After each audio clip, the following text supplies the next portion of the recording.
उमर ने न बिरादरी देखी, न जात देखी, न स्टेटस देखा, न बारात ले गए, न मेहंदी लगाई, न उमर, सिर्फ दीनदारी देखी उस लड़की के अंदर और शादी करके ले आए, ये बहू बना लिया। मेरे भाइयों, वो लड़की इतने करीब, बेटी उठो और दूध में पानी मिलाओ, अगर हमने नहीं बेचा तो तेरी शादी भी हम नहीं कर सकते हैं। इतने करीब उमर अपने घर की बहू बना रहे हैं और उस लड़की करीब होने के बावजूद भी वो दूध में पानी मिलाने के लिए तैयार। अल्हम्दुलिल्लाह नहमदुहु व नस्तईनुहु व नस्तगफिरुहु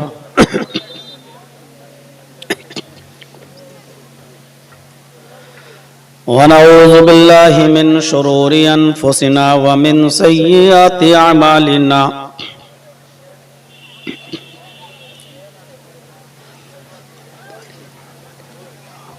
मन यहदिहिल्लाहु फला मुज़िल्ल लहु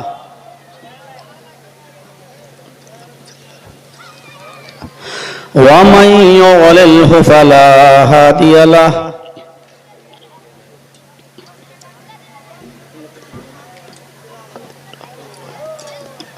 व अशहदु अल्ला इलाहा इल्लल्लाहु वहदहु ला शरीक लहु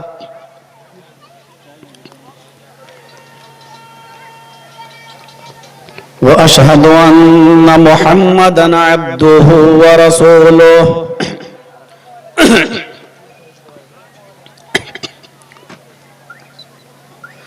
अम्मा बाद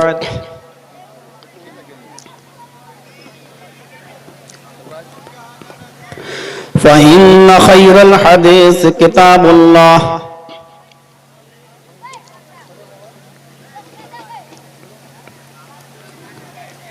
व खैरल हदी हदी मुहम्मदिन सल्लल्लाहु अलैहि वसल्लम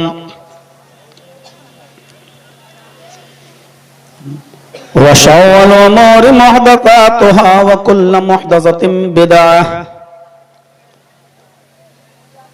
व कुल्लु बिदअतिन ज़लालह व कुल्लु ज़लालतिन फिन्नार।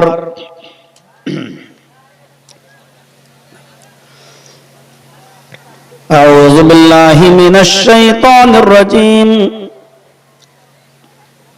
बिस्मिल्लाहिर रहमानिर रहीम।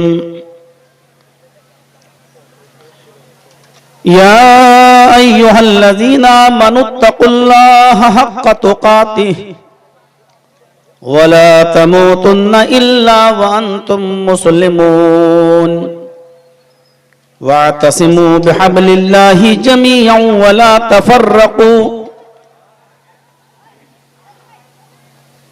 रब्बिश्रह ली सदरी व यस्सिर ली अमरी वहलुल उक़दतम मिन लिसानी यफ़क़हू क़ौली।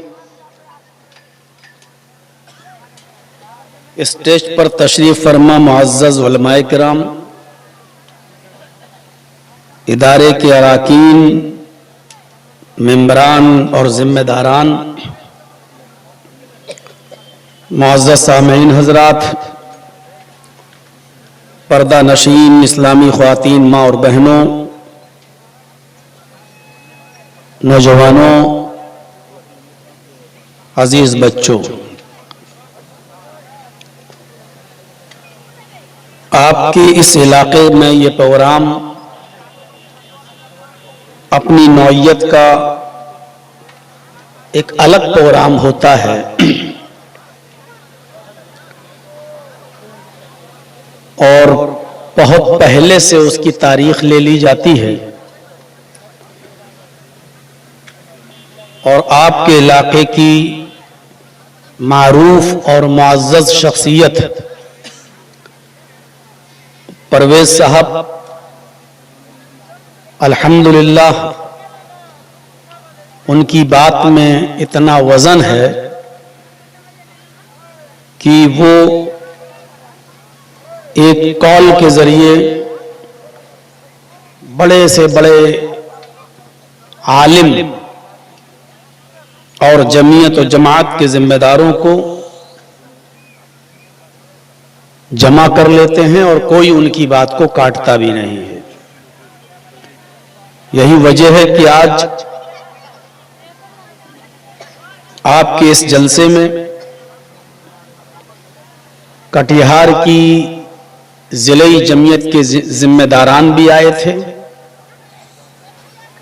और सबसे बड़ी खुशी यह है कि मरकजी जमीयत अहले हदीस हिंद के अमीर मोहतरम असगर अली इमाम मेहंदी हफिज़हुल्लाह भी तशरीफ ले आए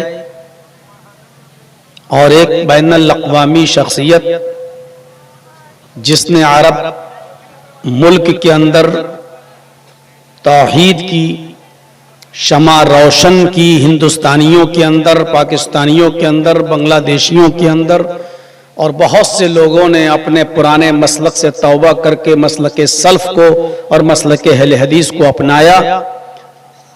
शेख डॉक्टर सैयद मेराज रब्बानी हफिज़हुल्लाह ऐसी मोहतरम शख्सियत भी उनकी एक कॉल पर यहाँ चले आए। अल्लाह रब्बुल आलमीन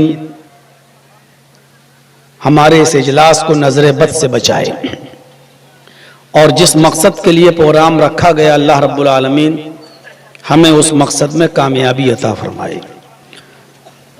मेरी जब गुफ्तगू हुई थी तो परवेज साहब के जरिए पता चला कि आपका वक्त तक 11 के बाद ही आएगा। मौलाना आपको तो लास्ट ही में रखा जाता है, तो आप ये मान कर चलिए कि 11 साढ़े 11 के बाद ही आपका नंबर आएगा। तो मुझे ये उम्मीद थी कि 12 तक हमको टाइम दे देंगे, लेकिन अब उलमा इतने ज्यादा थे और उस बीच में मदरसे का ताउन भी होना था। ये रात का 2 बज जाएगा, इस बात की उम्मीद मुझे भी नहीं थी। खैर, अल्लाह रब्बुल आलमीन से दुआ है कि अल्लाह आलमीन इस इदारे को दिन दूनी और रात चौगनी तरक्की अता फरमाए और इस इदारे को सिर्फ पढ़कर निकलने वाले बच्चों को दीन का सिपाही बनाए।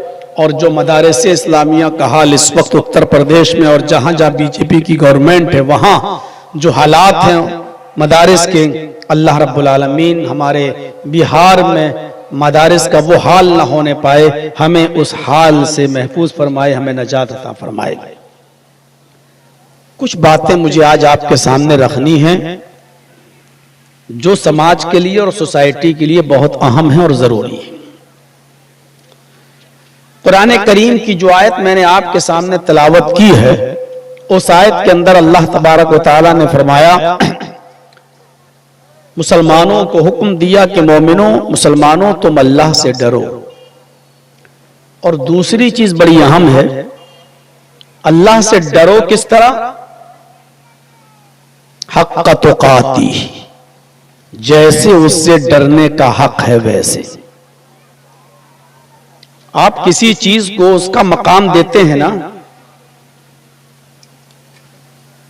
माँ बाप को उनका मकाम देते हो, उस्ताद को उसका मकाम देते हो, बड़े भाई को उसका मकाम देते हो, अपने से बड़ों को उनका मकाम देते हो, अपने से छोटे जो हैं उन पर वैसे शफकत के एतबार से उनको मकाम देते हो। ऐसे ही अल्लाह से डरना तो हर मुसलमान को चाहिए, लेकिन किस तरह? इंसान दुनिया में बहुत सी चीजों से डरता है और ये एक खुली हुई और सरापा जिहालत है जो ये कहता है कि मैं सिर्फ अल्लाह से डरता हूं और किसी से नहीं डरता। ये हमारे और आपके मुआशरे में ये जुमले बहुत बोले जाते हैं, सियासी मंचों पर भी लोग ये जुमले बोलते हैं। ये जुमले बोलना सही नहीं है कि मैं सिर्फ अल्लाह से डरता हूं। आप और हम बहुत सी चीजों से डरते हैं। क्या हम माँ बाप से नहीं डरते? क्या हम उस्ताद से नहीं डरते? क्या हम आग से नहीं डरते?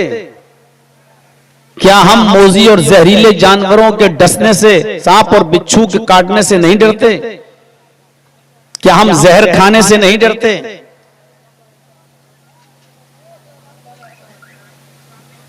बहुत सी चीजों से इंसान डरता है, लेकिन उस डरने का एक मकाम है। आग से डरता है लेकिन आग को देखकर भागता नहीं है।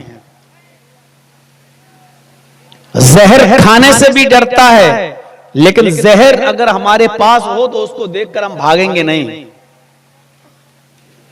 लेकिन सांप अगर हमारे करीब हो तो हम भागेंगे,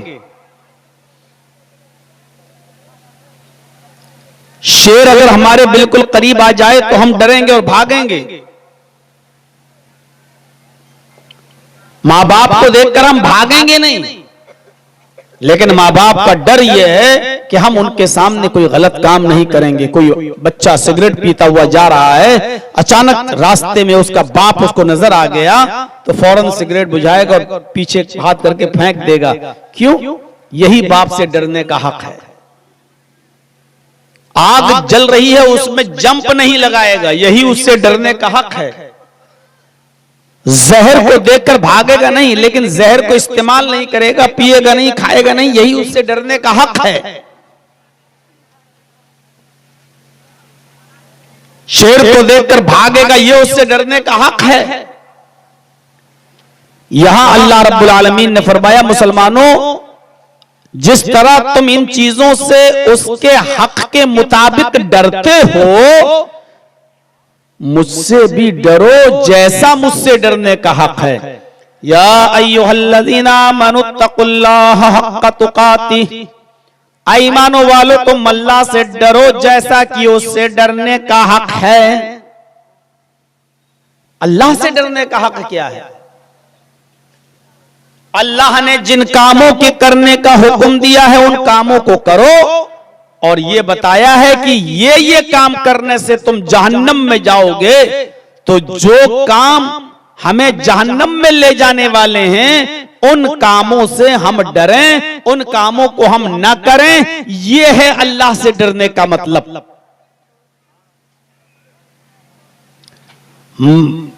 मतलब शराब पीने को दिल कर रहा है, शराब की बोतल हमारे हाथ में है, शराब का जाम हमारे हाथ में है।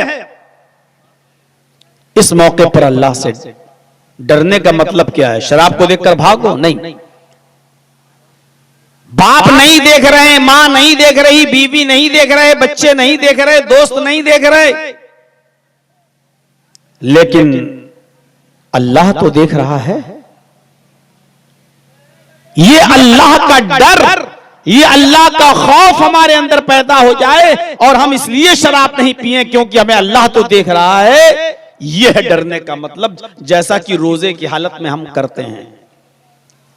बीवी मैके गई है, बच्चे स्कूल गए, घर में हम अकेले हैं, फ्रिज मौजूद है, ठंडा पानी रखा है, रूह अफ़ज़ा की बोतल रखी है, घर में चीनी भी है, लेमो भी है, हम शरबत बनाकर पी सकते हैं, फ्रिज में रखा हुआ आम भी खा सकते हैं, फ्रिज में रखा हुआ सेब भी खा सकते हैं। मेरा कोई दोस्त नहीं देख रहा है, मेरी बीवी नहीं देख रही है, मेरे माँ नहीं देख रही है, मेरा बाप नहीं देख रहा है, मेरे बच्चे नहीं देख रहे हैं, लेकिन इसके बावजूद हम सेब की तरफ हाथ नहीं बढ़ाते हैं, हम आम की तरफ हाथ नहीं बढ़ाते हैं, फ्रिज में रखी हुई ठंडी बोतल की तरफ हम हाथ नहीं बढ़ाते हैं, क्योंकि जानते हैं कोई देख रहा हो या न देख रहा हो, लेकिन मेरा अल्लाह तो मुझे देख रहा है। अगर आज हम एक लुक़मा भी खाएंगे तो इसका अज़ाब हमें मिलेगा, जहन्नम हमारी मुंतज़िर है। उस रोजेदार बंदे को अगर खाने से और पीने से कोई चीज रोक रही है तो वो है अल्लाह का डर। यही डर हक है, अल्लाह से डरने का मतलब यही है। हक तुकाती का मतलब यह है कि उससे कैसे डरा जाए, जैसे उससे डरने का हक है। आप ट्रेन में सफर कर रहे हो और आपकी सीट मिडिल हो या लोअर बर्थ हो, आपकी नीचे वाली, आपके बर्थ के ऊपर मिडिल बर्थ पर एक आदमी सो रहा है और अपर बर्थ पर भी कोई आदमी लेटा हुआ है। आप रात में पेशाब करने के लिए उठे और पेशाब करके जब आए तो आपने देखा नीचे वाली लोअर बर्थ पर सोने के लिए जा रहे हैं, लेकिन आपने देखा कि मिडिल बर्थ के ऊपर एक आदमी लेटा है, उसकी जेब से 500 के नोटों की एक गड्डी निकल रही है बाहर और वो बेहोशी में है। आप हाथ बढ़ाकर निकाल लें तो उसको पता नहीं चलेगा। आपने पूरे ट्रेन के कोच में नजर डाली, आपने देखा सब सो रहे हैं, सब सो रहे हैं, कोई नहीं जाग रहा है, मौका अच्छा है, हम इसकी जेब से पैसा निकाल लेते हैं। जैसे ही आपने मिडिल बर्थ पर लेटे हुए आदमी की जेब में हाथ डाला और जो पैसा निकल रहा था बाहर, आपने उस नोट की गड्डी को हाथ बढ़ाकर खींचना चाहा, अचानक आपकी नजर सबसे ऊपर पड़ती है और आप देख रहे हैं कि अपर बर्थ पर लेटा हुआ आदमी आपकी इस हरकत को देख रहा है। आप क्या करेंगे? पूरा कोच सो रहा है, लेकिन अपर बर्थ पर लेटा हुआ आदमी जाग रहा है जो आपकी हरकत को देख रहा है। आप क्या करेंगे? आप नोट की गड्डी वहीं जेब में रख देंगे और ऊपर वाले आदमी से कहेंगे, साहब इसकी जेब से पैसा गिर रहा था, हम तो रख रहे थे, आप गलत मत समझना। या आप ये कहेंगे कि देखो इसको मत बताना, जो कुछ भी हम इसकी जेब से निकाल रहे हैं आधा तुम्हारा आधा मेरा। या फिर आप उसको न देना चाहें तो चलती हुई ट्रेन के डब्बे से आप जंप लगाकर कूद जाएं, भाग जाएं, ये रिस्क आप ले नहीं सकते। रात के अंधेरे में चलती हुई ट्रेन से आप कूद नहीं सकते क्योंकि जान का जोखिम है, जान जाएगी, जान जाने का डर है। आप ये नहीं करेंगे। आपके पास वही दो ऑप्शन है, या तो ऊपर वाले को आधे में राजी कर लो या चोरी ही न करो और हाथ पैसा अंदर डालकर कहो कि इसका पैसा गिर रहा था, मैं अंदर कर रहा था। आप चोरी नहीं करेंगे। क्यों? क्योंकि ऊपर वाला आपकी हरकत को देख रहा है। हम जब भी कोई गुनाह करें, गुनाह के करीब जाएं, चोरी, डकैती, जिनाकारी, शराब नोशी, और उस वक्त ये तसव्वुर हो जाए मेरे दिल में कि दुनिया की कोई ताकत हमें नहीं देख रही है, लेकिन अल्लाह रब्बुल आलमीन की निगाहें तो हमें देख रही हैं, अल्लाह तो देख रहा है। जब ये तसव्वुर हमारे दिल में अगर पैदा हो जाए तो हम उस गुनाह को नहीं करेंगे। और यही हक़ तुक़ातिही का मतलब, या अय्युहल्लज़ीना आमनुत्तक़ुल्लाह हक़्क़ तुक़ातिही, ऐ ईमानो वालो तुम अल्लाह से डरो जैसा कि उससे डरने का हक है। अल्लाह के नबी तो नमाज के बारे में भी कहते हैं कि डरो। नमाज कैसे पढ़ो? आज हमारी नमाजें कैसी होती हैं? वो डर नहीं है। नमाज में भी डर दिखाई देना चाहिए अल्लाह का। ये नमाज नहीं है अल्लाहु अकबर सुब्हानक अल्लाहुम्मा व बिहम्दिका व तबारक अस्मुका व तआला जद्दुका व ला इलाहा गैरुक, ये नहीं। आप ये जो दुआ है उसको पढ़ने के लिए, नमाज पढ़ने के लिए नहीं बुलाया जा रहा आपको। आप बहुत आसानी के साथ और सुकून के साथ अल्लाह की हम्द बयान करो। सुब्हानक अल्लाहुम्मा व बिहम्दिका व तबारक अस्मुका व तआला जद्दुका व ला इलाहा गैरुक। एक एक लफ्ज को धीरे धीरे पढ़िए ताकि अल्लाह की हम्द व सना बयान हो। ये तो ऐसे हो गया जैसे हम ये कह रहे हो अल्हम्दुलिल्लाह रब्बिल आलमीन अर्रहमानिर रहीम मालिकि यौमिद्दीन इय्याका नअबुदु व इय्याका नस्तईन। ये क्या है? ये अल्लाह की तारीफ कहाँ है? सारी तारीफ अल्लाह के लिए है जो सारे जहान का मालिक है। ये कोई तारीफ है? तमाम तारीफें उस अल्लाह के लिए जो दोनों जहान का रब है, बड़ा ही मेहरबान, इंतहाई रहम करने वाला है, कयामत के दिन का यौम जज़ा का मालिक है। जब आप इस तरीके से तारीफ करेंगे अल्लाह की तो आप दुआएं इस तरह पढ़ेंगे, अल्हम्दुलिल्लाहि रब्बिल आलमीन अर्रहमानिर रहीम मालिकि यौमिद्दीन। आप इस तरीके से नमाज पढ़ेंगे तो ये है अल्लाह का डर, ये रस्म है। अल्हम्दुलिल्लाह रब्बिल आलमीन अर्रहमानिर रहीम मालिकि यौमिद्दीन इय्याका नअबुदु व इय्याका नस्तईन इहदिनस सिरातल मुस्तकीम सिरातल लज़ीना। आप ये दुआ मांग रहे हैं अल्लाह से, अल्लाह मुझे सीधा रास्ता दिखा, अल्लाह उन लोगों का रास्ता दिखा जिनको वो तूने अपना इनाम नाजिल किया, ये आप मांग रहे हैं। इहदिनस सिरातल मुस्तकीम, आय अल्लाह मुझे सिरात मुस्तकीम पर चला, आय अल्लाह मुझे नेक राह पर चला, हमें सीधे राह पर चलने की तौफीक दे। सिरातल लज़ीना अनअमता अलैहिम, आय अल्लाह मुझे उन लोगों के रास्ते पे चला जिनको तूने अपने इनाम से नवाजा है, जिनको तूने इनाम दिया है। गैरिल मग़ज़ूबि अलैहिम वलद्दाल्लीन, अल्लाह मुझे उनके रास्ते पे मत चला जो तेरे गैज़ो गज़ब और गुस्से से हलाक व बर्बाद हो गए, यहूद व नसारा के रास्ते पे मत चला। इस तरीके से दुआ मांगे आप क्या आप हाथ उठाकर अल्लाह से ऐसी दुआ मांगते हो, अल्लाह मेरी बेटी का रिश्ता दे दे, अल्लाह तुम मुझे नेक बना दे, अल्लाह तुम मुझे अज़ाब कब्र से बचा ले, ऐसे दुआ मांगते हो आप? जब हाथ उठाकर दुआ मांगते हो तो यही कहते हो ना, अल्लाह तुम मुझे हिदायत दे, अल्लाह मेरे बेटे की बीमारी को दूर कर दे, अल्लाह मेरी बीवी के कैंसर के मर्ज को दूर कर दे। आप एक एक लफ्ज रुक रुक के दुआ मांगते हैं। अरबी में भी आप दुआ रटिए नहीं, तोते की तरह एक सांस में मत पढ़िए। आपको इसीलिए कहा जब नमाज पढ़ने के लिए खड़े हो, ताबुदल्लाह का तरह, तो ये तसव्वुर करो कि तुम अल्लाह को देख रहे हो, तुम अल्लाह को देख रहे हो। फ़इल्लम तकुन तराह फ़इन्नहु यराक। अगर ये तसव्वुर नहीं कर सकते कि तुम अल्लाह को देख रहे हो, तो ये तसव्वुर कर लो, ये सोच लो कि वो तुम्हें देख रहा है। जब हमें ये तसव्वुर हो जाए कि हम पुलिस के सामने हैं या सीसीटीवी कैमरे के सामने हैं, तो कोई आदमी चोरी करेगा, कोई आदमी जुआ खेलेगा। जब हमारे अंदर ये तसव्वुर हो जाए कि अल्लाह हमें देख रहा है, तो कोई आदमी फिर गुनाह करेगा नहीं करेगा। तो नमाज के अंदर भी तकवा होना चाहिए, नमाज के अंदर भी परहेजगारी होनी चाहिए, नमाज के अंदर भी अल्लाह का खौफ होना चाहिए। हर इबादत के अंदर तकवा है, ये तो नमाज के अंदर तकवा आ गया। इस तरह नमाज पढ़िए। कौवे की चौंचे मत मारिए, सुभान रब्बिल अज़ीम, सुभान रब्बिल अज़ीम, सुभान रब्बिल अज़ीम, अल्लाहु अकबर। ये कौवे की चौंचे मारने के लिए आपको मस्जिद में नहीं बुलाया गया। और कोशिश कीजिए कि रुकू और सजदे की दुआएं आप याद करें। ये तो छोटी सी दुआ, सुभान रब्बियल अज़ीम, सुभान रब्बियल आला।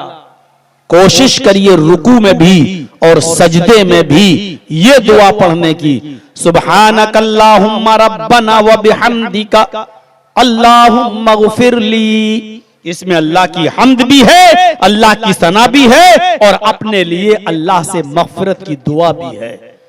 सुब्हानकल्लाहुम्मा, पाक है हमारा रब, व बिहम्दिका, सुब्हानकल्लाहुम्मा रब्बना व बिहम्दिका, आए हमारे रब तू पाक है, सारी तारीफ तेरे लिए अपने हम्द के साथ।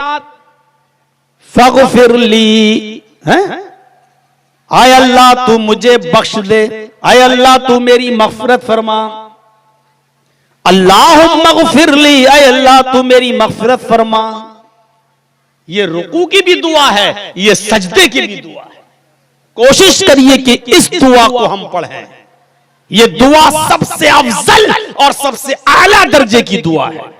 सुभान रब्बियल अज़ीम भी है, हम इसको गलत नहीं कह रहे हैं, सुभान रब्बियल आला भी है, लेकिन इसमें सिर्फ अल्लाह की तारीफ है। आपने अपने लिए क्या मांगा अल्लाह से? सुभान रब्बियल, पाक है मेरा वो रब जो सबसे बड़ा है, अजीम है। ये तो अल्लाह की तारीफ हो गई। आपने अपने लिए क्या मांगा? सुभान रब्बियल आला, पाक है मेरा वो रब जो सबसे बुलंद है, आला है, अरफा है। ये तो अल्लाह की हम्द हो गई। आपने अपने लिए क्या मांगा? जब आप अल्लाह की हम्द के साथ अपने लिए भी मांगे तो गौर करो, पहले हम डीएम की तारीफ करें और फिर हम अपने लिए कुछ मांगे तो कितना खुश होता है वो, है? साहब आप बड़े अच्छे हैं, आपसे पहले कोई ऐसा नहीं आया, और आप मानवता है आपके अंदर, इंसानियत है आपके अंदर। हमारे यहाँ पर भी एक कुआं दे दीजिए, हमारे यहाँ पर भी एक मरकरी लगा दीजिए, हमारे यहाँ पर भी एक रोड बनवा दीजिए। तब आप उसकी तारीफ करके फिर कुछ मांगे, और यही एप्लीकेशन का एक तरीका है। आप पहले लिखते हो ना, श्रीमान महोदय सेवा में निवेदन है, पहले आप तारीफ करते, महोदय सबसे बड़े दयालु कृपालु रहमदिल, मेरी आपसे ये कृपा है, ये अपील है कि आप हमारी 3 दिन की छुट्टी दें, 5 दिन की छुट्टी दें, कृपा होगी। पहले आप तारीफ करते हैं, फिर अपनी गुजारिश रखते हैं। ऐसी अल्लाह की पहले हम्द बयान कीजिए, फिर अपने लिए मांगिए। सुब्हानकल्लाहुम्मा रब्बना व बिहम्दिका अल्लाहुम्मा ग़फ़िरली। इस तरह से आप दुआ मांगिए मेरे भाइयों, फिर अल्लाह सुनता है,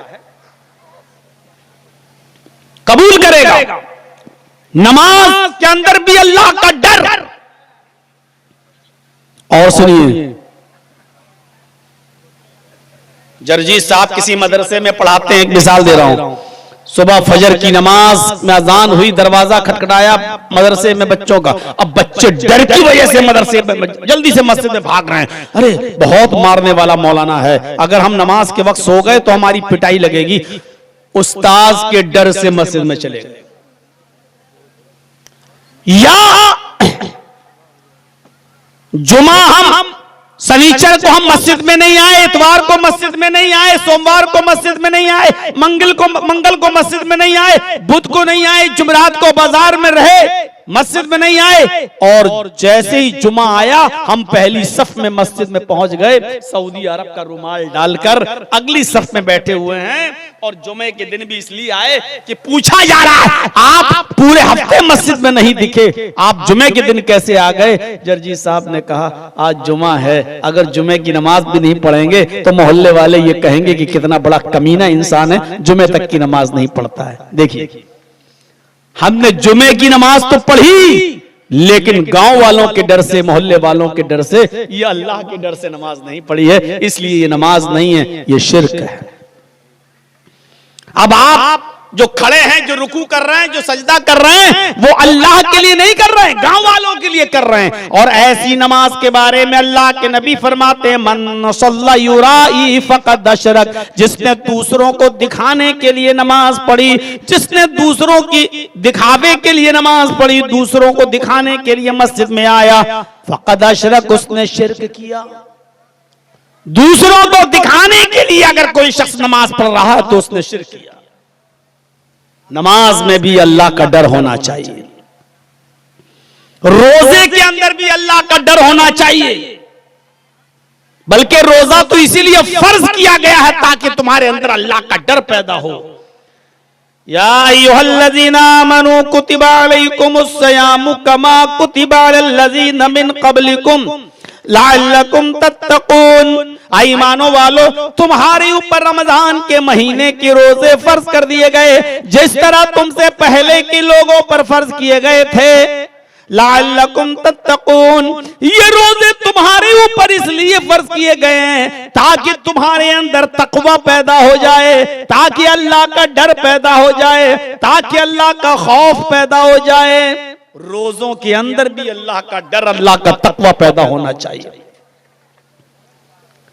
आप रोजेदार की दावत कर दें इफ्तार की तो बहुत से लोग बेरोजेदार भी इफ्तार में आ जाते हैं और ऐसा चेहरा बना लेंगे जैसे लगेगा कि बाकी बेचारा बगैर सहरी के रोजा रखे हुए हैं। ऐसे चेहरे आपको नजर आएंगे जो रोजे से नहीं, लेकिन चेहरा बनाने में बड़े माहिर होंगे और ऐसा लगेगा जैसे वो बेचारे बगैर सहरी के रोजा रखे हुए हैं। मुंह बनाने में बड़े एक्सपर्ट होंगे। आप रोजा इफ्तार तो कर रहे हो लेकिन रोजे से हो नहीं, रोजे में भी अल्लाह का डर होना चाहिए।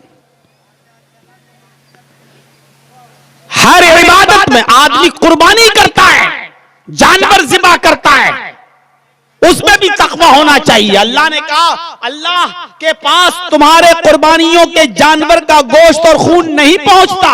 लन यनालल्लाह लुहूमुहा वला दिमाउहा, न गोश्त पहुंचता है न खून पहुंचता है अल्लाह के पास। वलाकिन यनालहु तक़वा मिनकुम, बल्कि अल्लाह रब्बुल आलमीन तुम्हारे दिलों का तकवा देखता है।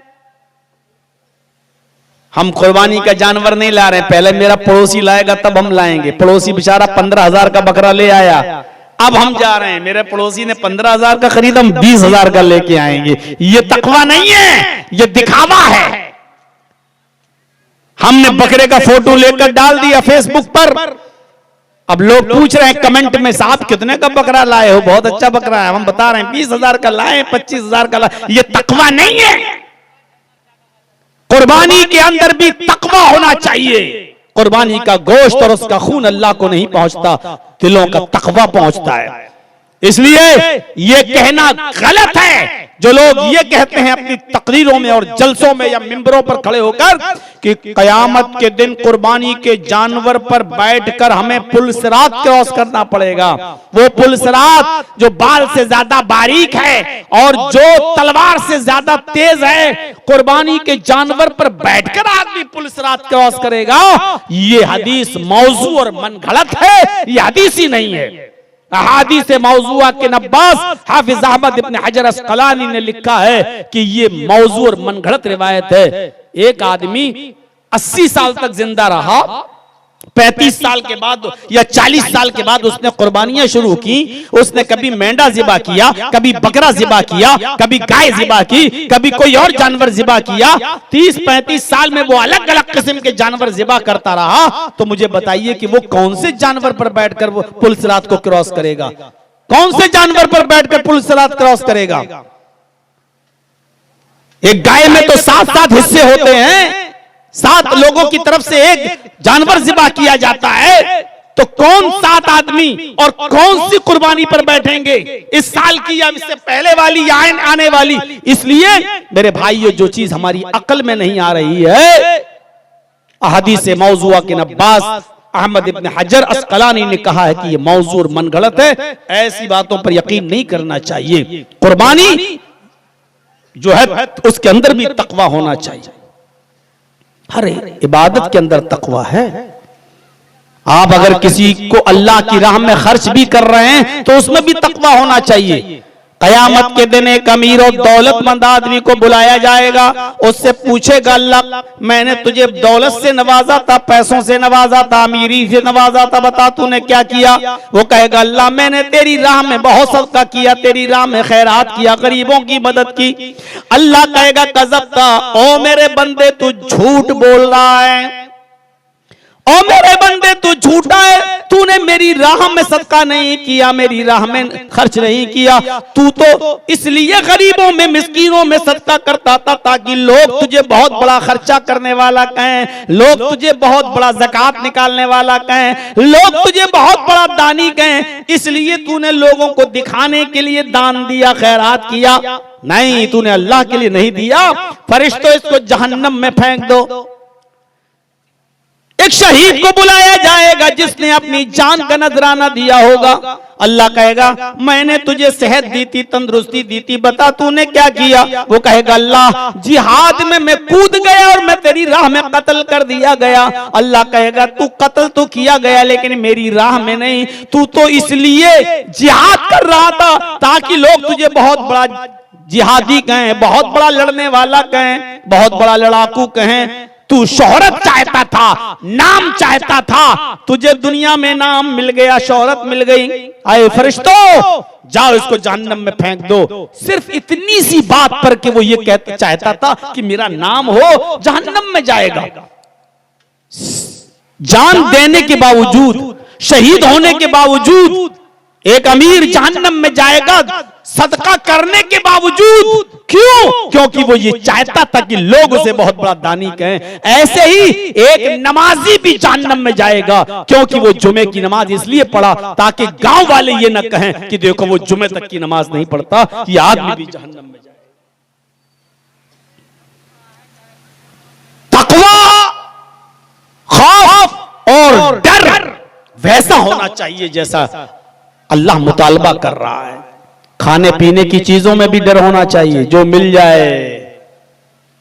कैसे कैसे भी सवाल आ रहे थे। अभी एक पर्चा मैं पढ़ रहा था, इसमें लिखा कि जिस जगह जहेज दिया जाए ऐसी जगह शादी में खाना खाना चाहिए कि नहीं खाना चाहिए।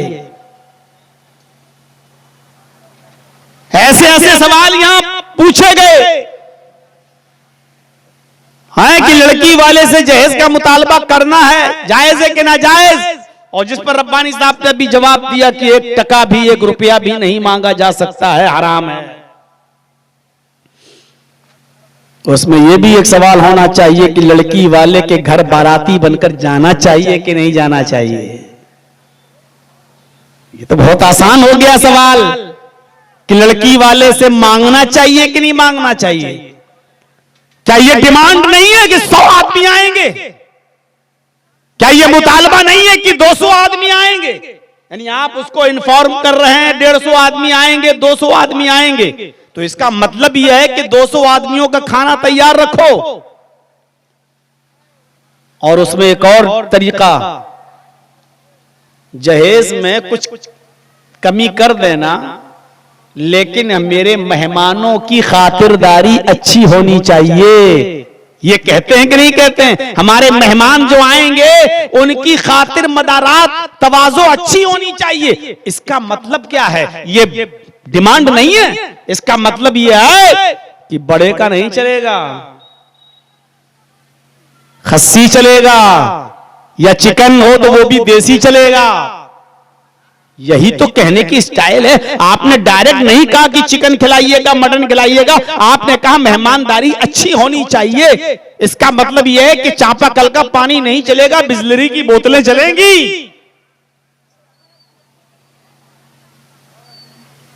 यह भी एक डिमांड है।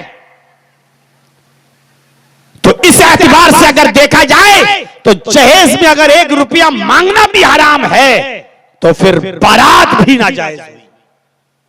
यह भी मुतालबा है, यह भी एक मांगने का ढंग है, यह भी भीख मांगने का एक स्टाइल है, यह भी एक तरीका है भीख मांगने का। लेकिन होगा कुछ नहीं। पहली तकरीर 1999 में मैंने तीतवारी में की थी, पूरे बिहार में सबसे पहले। आज 2025 है। 26 साल के इस अरसे में एक भी शादी हमें ऐसी नहीं मिली जिसमें कोई ये कह सके कि मैंने बिना बारात के शादी की और बिना जहेज के शादी। मुतालबा नहीं किया, हो गए गैर मौजूदगी में किए होंगे। कोई फर्क, कोई चेंजिंग, कोई तब्दीली नहीं आई। जबकि निकाह जब पढ़ा जाता है तो लड़के के सामने कुरान की ये 3 आयतें पढ़ी जाती हैं और इन तीनों आयतों में तक़वे का जिक्र है। या अय्युहल्लज़ीना आमनुत्तक़ुल्लाह हक़्क़ तुक़ातिह वला तमूतुन्ना इल्ला व अंतुम मुस्लिमून। या अय्युहन्नासुत्तक़ू रब्बकुमुल्लज़ी ख़लक़कुम मिन नफ़्सिन वाहिदा व ख़लक़ मिन्हा ज़ौजहा व बस्स मिनहुमा रिजालन कसीरन व निसाअ वत्तक़ुल्लाहल्लज़ी तसाअलून बिही वल अरहाम इन्नल्लाह काना अलैकुम रक़ीबा। तीसरी आयत, या अय्युहल्लज़ीना आमनुत्तक़ुल्लाह व क़ूलू क़ौलन सदीदा युस्लिह लकुम अअमालकुम व यग़फ़िर लकुम ज़ुनूबकुम व मन युतिइल्लाह व रसूलहु फ़क़द फ़ाज़ फ़ौज़न अज़ीमा। ये 3 आयतें पढ़ी जाती हैं और तीनों आयतों में तक़वा घुसा हुआ है, इंटर है तक़वा। उसके हर तीनों आयतों के अंदर यही कहा गया, अल्लाह से डरो, अल्लाह से डरो। यानी अल्लाह के इस कलमे के जरिए तुमने दूसरे की बेटी को, दूसरे की बहन को अपनी ऊपर हलाल किया है, इसलिए पूरी जिंदगी तक़वे से भरी हुई होनी चाहिए। लेकिन जहां ये आयतें पढ़ी जा रही हैं उसी जगह पर बाराती मौजूद हैं, उसी जगह पर चोर मौजूद हैं, उसी जगह पर डकैत मौजूद हैं जो लड़की वाले के घर डाका डाल रहे हैं। जहां तक़वे की आयतें पढ़ी जा रही हैं चोर वहीं मौजूद हैं। बुरा लग रहा होगा ना, चोर कह रहे हैं मौलाना। चोर तो छोटा जुमला है, डकैत कहना चाहिए। तो लड़की वाले के घर पहुंच कर कह रहे हैं अच्छा नहीं खिलाया तो जिंदगी भर तेरी लड़की परेशान रहेगी, ताने सहेगी। इनको तो डकैत कहना चाहिए, डकैत। मसले पूछे जाते हैं लेकिन हर जलसों में ये मसले, और आज से नहीं, ये सारे मसले हमसे 10-12 साल पहले पूछ लिए गए हैं। सारे मसले हमसे 10-12 साल पहले हर जलसों में पर्चे आते थे, ये पूछे जा चुके हैं। लेकिन क्या फर्क पड़ा बताइए आप? जहेज की डिमांड कम हुई, बाराती घटे, लड़की वाले पर जुल्म बंद हुआ, मांगने में कमी आई। हम वही के वही हैं। बड़े बाप के बेटे हैं मौलाना साहब। तुमसे पहले तो 80-80 साल के बुजुर्ग उलमा चले गए, हमने उनकी नहीं मानी, तुम तो कल के लड़के हो, तुम्हारी क्या मानेंगे? तसव्वुर कीजिए मेरे भाइयों, कुरान की 3 आयतें पढ़ी जा रही हैं और वहीं पर सबसे ज्यादा बेखौफ हैं लोग अल्लाह से। अल्लाह के नबी ने अपने खुतबे हज्जतुल विदा के अंदर फरमाया था,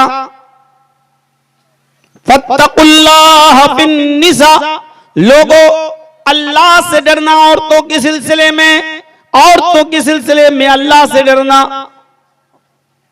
फ़इन्नकुम अख़ज़्तुमूहुन्ना बिअमानिल्लाहि, तुमने उनको अल्लाह की अमान में लिया है।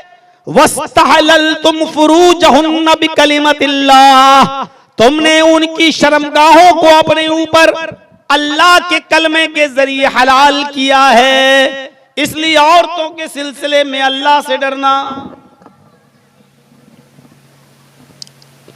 आखिरी खुतबे में भी अल्लाह के नबी यही कह रहे हैं, तुमने उनको अल्लाह की अमान में लिया है, उनको अल्लाह के कलमे के जरिए अपने ऊपर हलाल किया है, इसलिए पूरी जिंदगी तुम उनसे उनके सिलसिले में अल्लाह से डरते रहना। ये कहा है। तकवा हमारी जिंदगियों में कहां चला गया?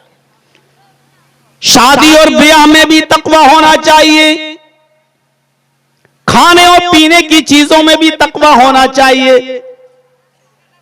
सिर्फ यही चीज हराम नहीं है कि हम कुत्ते का गोश्त न खाएं, सूअर का गोश्त न खाएं, गधे का गोश्त न खाएं, ये हराम है, ठीक है। ये तो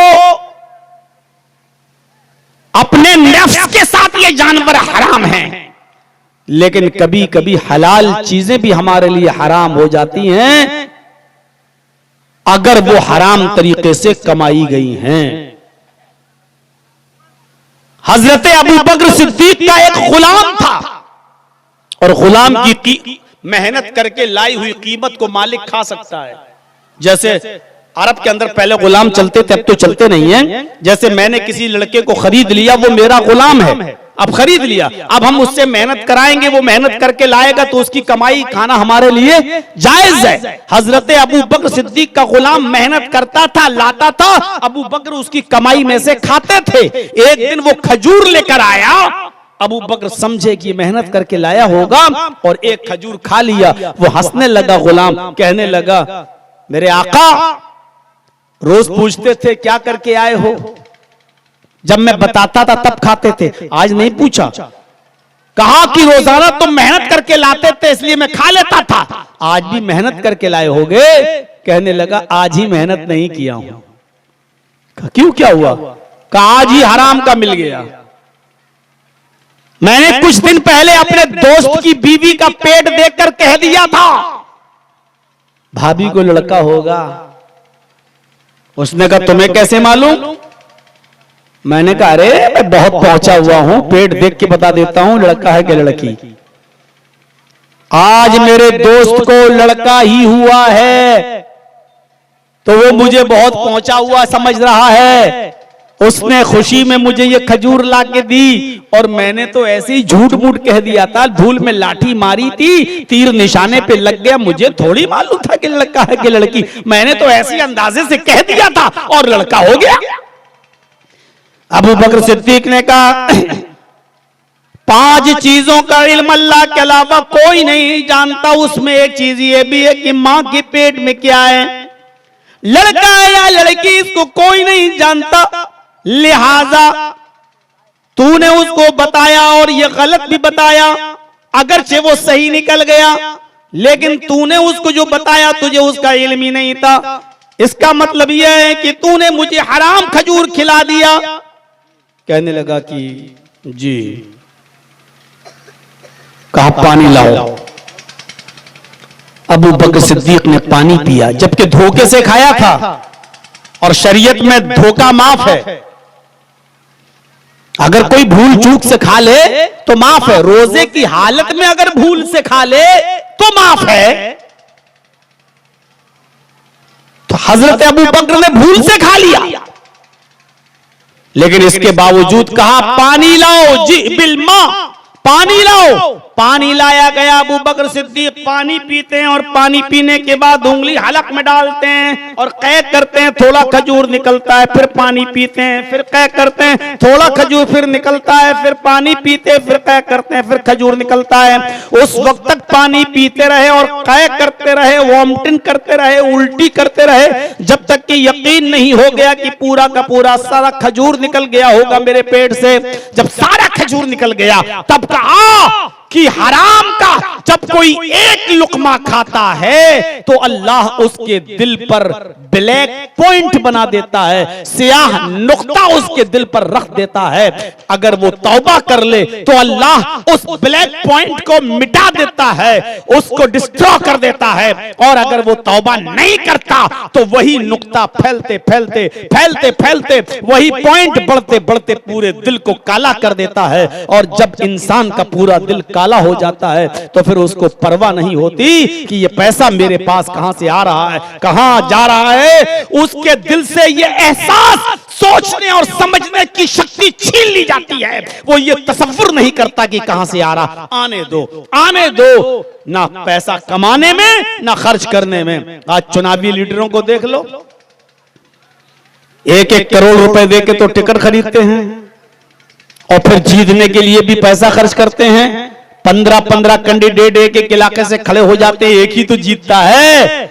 बकिया सब लोगों ने जो लाखों करोड़ों रुपया बेकार किया।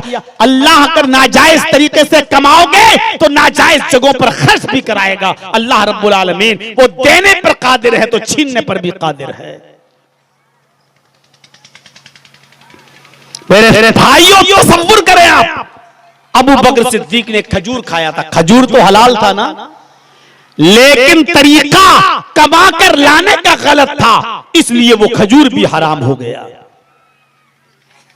अबू बकर सिद्दीक ने उसको भी कह करके निकाल दिया, उसको भी कह करके निकाल दिया। हजरत अबू मूसा अशरी ने जो उनको हिस्सा मिला था बैतुल माल से, उसमें एक बहुत खूबसूरत ओढ़नी थी, बहुत खूबसूरत दुपट्टा था। हजरत अबू मूसा अशरी उस बैतुल माल के कैशियर थे, उनके हिस्से में ये दुपट्टा, ये ओढ़नी आ गई, बहुत खूबसूरत ओढ़नी। अब वो कहने लगे कि मेरे पास तो बीवी भी नहीं है, मेरे पास बेटी भी नहीं है, तो मैं इस ओढ़नी का क्या करूंगा। अबू मूसा अशरी ने वो दुपट्टा, वो ओढ़नी हजरत उमर फारूक की बीवी को गिफ्ट दे दिया। उमर फारूक की बीवी को गिफ्ट कर दिया कि आप अमीरुल मोमिनीन की बीवी हैं, आप ये ले लीजिए। मेरे पास मेरी बीवी होती तो मैं उसको दे देता, लेकिन मेरी बीवी इंतकाल कर गई और मेरी बेटी भी नहीं है, इसलिए मैं इस दुपट्टे का क्या करूंगा, आप ले लीजिए तोहफे में, मैं आपको दे रहा हूं। हजरत अबू मूसा अशरी ने गिफ्ट के तौर पर उमर फारूक की बीवी को वो ओढ़नी दे दी गिफ्ट में। जायज है गिफ्ट देना, तोहफा देना लेना जायज है। मेरे भाइयों, हजरत उमर जब घर में घुसे तो उनकी बीवी ने वो ओढ़नी ओढ़ ली। आज मेरे शौहर मुझे इस कपड़े में देखेंगे, इस दुपट्टे में देखेंगे तो बड़े खुश होंगे। देखिए, शौहरों के लिए बनती थी, संवरती थी। आजकल की औरतें तो शादियों में जाके गैरों के लिए बनो संवर के जाती हैं, घर में रहेंगी चुड़ैल बनकर और बाहर जाएंगी हेमा मालिनी की अम्मा बनकर। शौहर देख ले तो और बाहर सब देखें, और जो लड़के देखते नहीं हैं और नजर ना उठाएं तो घर पे आके आईने में खड़ी होती, क्या बात है आज मुझे लोगों ने देखा क्यों नहीं है, कुछ कमी तो नहीं है। ये आज की औरतों की सोच है, आज की औरतों की सोच। ओढ़नी तोहफे में मिली, ये लाइट किसी भी वक्त बंद हो सकती है, आंख मार रही है, इसलिए अगर डीजल कम हो गया हो तो डाल दो, क्योंकि अभी हमें लोगों से कुछ वसूल करना है मदरसे के लिए। अब वसूल का नाम ले लिए तो भाग मत जाइएगा। मेरे भाइयों सुनिए, उमर फारूक की बीवी को जब ओढ़नी मिली तो उन्होंने ओढ़ लिया। आज मेरे शौहर खुश होंगे। हजरत उमर जब घर में घुसे, अपनी बीवी को नई ओढ़नी ओढ़े हुए देखा, खूबसूरत ओढ़नी ओढ़े हुए देखा, तो पूछा ये ओढ़नी तुम्हें किसने दी, कहां से आई? मेरी तनख्वाह तो इतनी है नहीं कि मैं इतनी महंगी ओढ़नी खरीद कर तुम्हें दे सकूं, ये तुम्हारे पास ओढ़नी कहां से आई?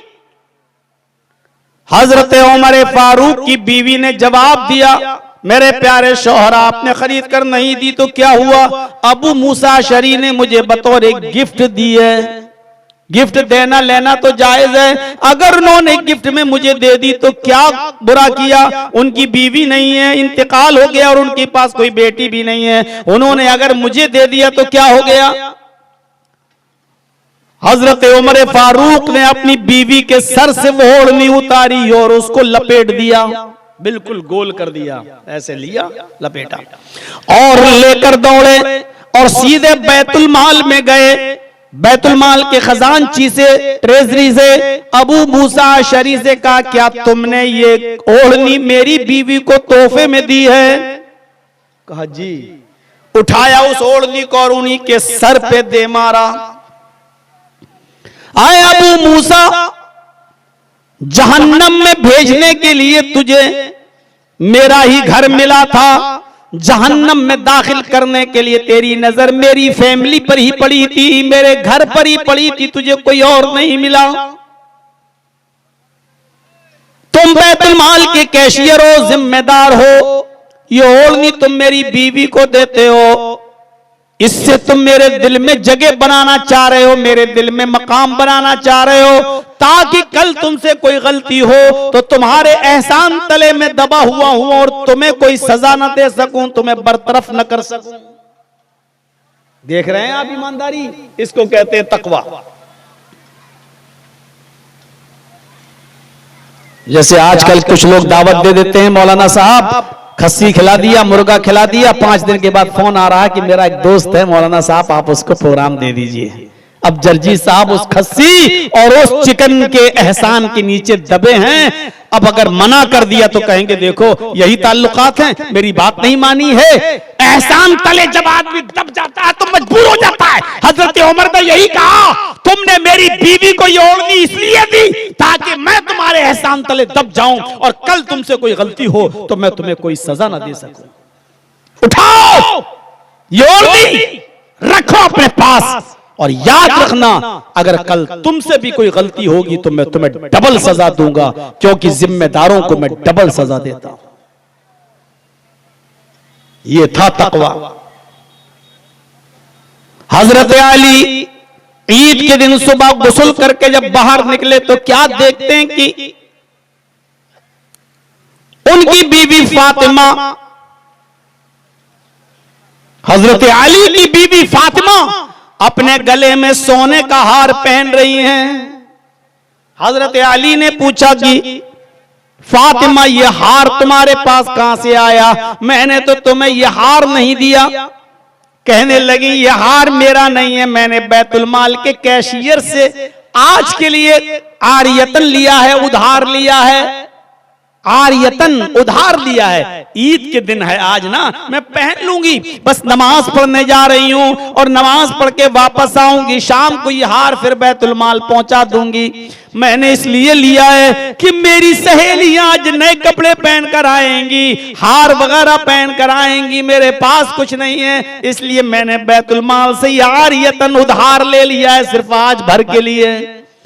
हजरत अली ने बैतुल माल के कैशियर को डांटते हुए कहा कि यह हार तमाम मुसलमानों की अमानत है, तुमने मेरी इजाजत के बगैर यह हार कैसे दे दिया है? तुमने मुसलमानों से इजाजत ली इस हार को देने की? कहा नहीं। अपनी बीवी के गले से वो हार उतारा और उस हार को बैतुल माल में जमा कर दिया। फरमाया, आए मेरी बीवी, जरूरी नहीं कि ईद की नमाज पढ़ने जो औरतें आ रही हैं सबके सब सोने के जेवर पहने हो और सबके सब नए कपड़े पहने हो, हमें तुम्हें पुराने कपड़ों में देखना गवारा कर लूंगा, बगैर जेवर के तुम्हारा ईद का नमाज पढ़ लेना गवारा कर लूंगा, लेकिन बैतुल माल से कोई चीज बगैर मुसलमानों की इजाजत के देना मैं गवारा नहीं करूंगा। ये तकवा था उनकी जिंदगी के अंदर। आज ये तकवा हमारी जिंदगियों के अंदर से खत्म हो चुका है, मफकूद हो चुका है। कहां रहा तकवा आज हमारे अंदर? खाने में भी तकवा होना चाहिए और कमाने में भी तकवा होना चाहिए। हम जो चीज कमा रहे हैं वो जायज है कि ना जायज, वो हलाल है या हराम? मसलन हमारी ये दुकान है चाय की और ये हमारे पड़ोसी की है दुकान चाय की। एक आदमी वहां से चाय पीने आ रहा है, अब कंपटीशन का दौर है। इधर आओ, इधर आओ, आओ भाई, आओ आओ आओ आओ आओ आओ, 10 रुपए 10 रुपए, आओ 10 रुपए। और वो आपकी आवाज पर चला गया और दूसरा बेचारा खामोश बैठा रहा। आप क्या समझते हो कि आपने ये 10 रुपए की चाय उसको दी तो क्या आपके लिए जायज हो गई? जब दो आदमियों की दुकानें पास पास में मौजूद हैं तो आप पुकार क्यों रहे हो? उसकी मर्जी, वो जिस दुकान पे जाना चाहे। बहुत बारीकियां हैं, बहुत बारीकियां।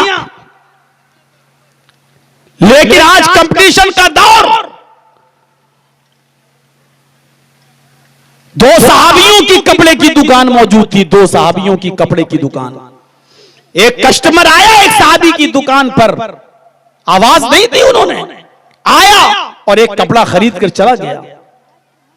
थोड़ी देर के बाद दूसरा कस्टमर आया, फिर उसी दुकान पर आया, दूसरा कपड़ा भी ले गया। तीसरा एक और आया, उसी दुकान पर आया। दुकान के मालिक ने उस आदमी को भी एक कपड़ा बेच दिया।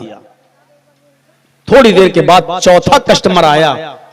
अब ये दुकानदार सोच रहा है, या अल्लाह, मैंने तो 3 कपड़े बेच दिए हैं और मेरा पड़ोसी भी मेरा भाई है, बेचारा मुसलमान है, उसकी दुकान पर अभी तक कोई कस्टमर नहीं आया। मेरे भी 4-5 बच्चे हैं, इसके भी 4-5 बच्चे हैं, मेरी भी बीवी है, इसकी भी बीवी है। मैंने तो इतना कमा लिया है कि आज मेरे घर में चूल्हा जल जाएगा। इसको भी तो अपने बच्चों का पेट पालना है, इसको भी तो अपनी बीवी और बच्चों को खिलाना और पिलाना है। इसका एक भी कपड़ा नहीं बिका बेचारे का, इसके घर में चूल्हा कैसे जलेगा? अब चौथे कस्टमर से कहा कि वो कपड़ा जो तुम मेरे पास लेने आए हो वो कपड़ा खत्म हो चुका है। हाँ, उससे भी अच्छा कपड़ा मेरे पड़ोसी की दुकान पर मौजूद है, जाओ इंशाअल्लाह तुम्हें वहां मिल जाएगा, तुम वहां से कपड़ा खरीद लो। और उसने उस आने वाले कस्टमर को उस दुकान पर भेज दिया और उस दुकानदार ने भी उस आदमी को कपड़ा बेच दिया। ये उस जमाने में था, एक दूसरे की हमदर्दी थी, एक दूसरे की गमख्वारी थी। वो ये चाहते थे कि मेरे घर के चूल्हे के साथ साथ मेरे पड़ोसी का चूल्हा भी जले, मेरे भाई का चूल्हा भी जले। लेकिन आज के इस दौर में हम 1000 कमा चुके, फिर भी कोई कस्टमर आता है तो 10 कदम उतर कर उसको दूर से पकड़कर फिर अपनी दुकान पे ला रहे हैं और इस कमाई को हम हलाल समझ रहे हैं। मेरे भाइयों, ये डकैती है, दूसरे का पेट मारना है, उसके पेट पर कब्जा करना है, उसका हक छीनना है। और ये भी बेईमानी और जुल्म की एक शक्ल है जो किसी भी कीमत पर जायज नहीं है। सोचने की बात है, सोचिए मेरे भाइयों, गौर करने की जरूरत है ये।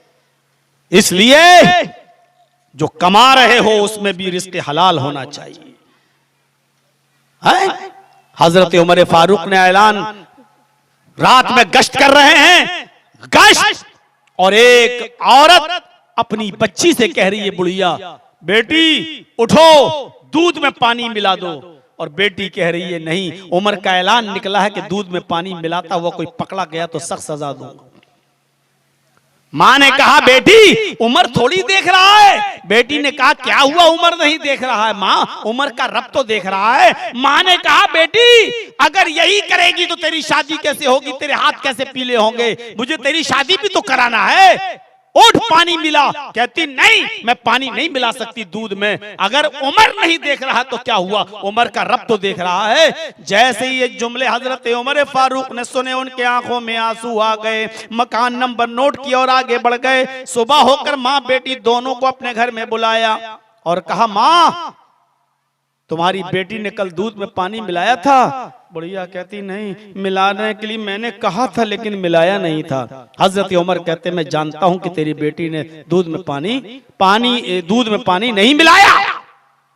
जी, कहा कि तेरी बेटी का कहीं रिश्ता हो गया, जवाब दिया नहीं। कहा कि हजरत उमर अपने बेटे के लिए तेरी बेटी का हाथ मांग रहा है, क्या तू अपनी बेटी का हाथ मेरे बेटे को देगी? कहने लगी, अमीरुल मोमिनीन मजाक मत कीजिए, मुझ गरीब औरत के यहाँ कौन अपने शहजादे की शादी करेगा।